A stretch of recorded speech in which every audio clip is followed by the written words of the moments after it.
Philanthropy, as a long-term, strategic, and initiative activity promoting human welfare, becomes an increasingly important tool for addressing the root causes of social problems. In 2016, only U.S. citizens invested about $390 billion into charitable foundations.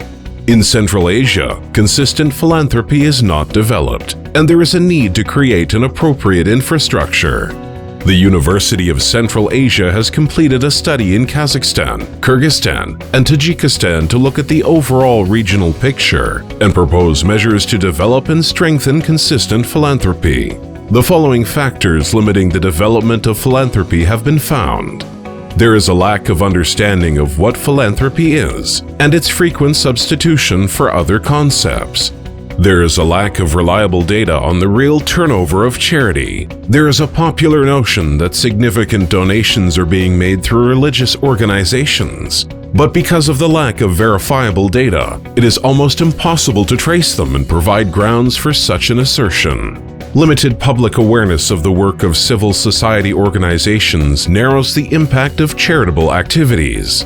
Lack of monitoring and evaluation because of the low public accountability of the civil society organizations. Lack of public confidence in civil society organizations.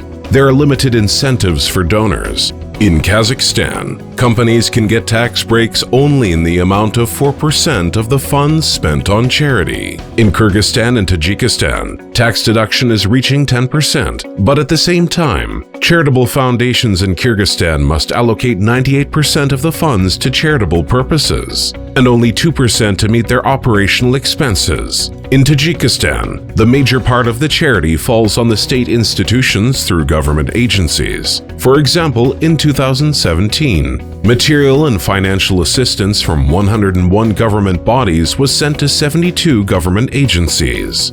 Charitable activity is often based on the kin, community, and religious traditions, and shows itself to a greater extent in an in-kind form through the provision of medicines, clothing, and food staples. The implementation and development of consistent philanthropy is the most important goal in improving the quality of life of society. Sustainable development of philanthropy in Central Asia requires broad public participation in the development of the structure to promote charitable activities.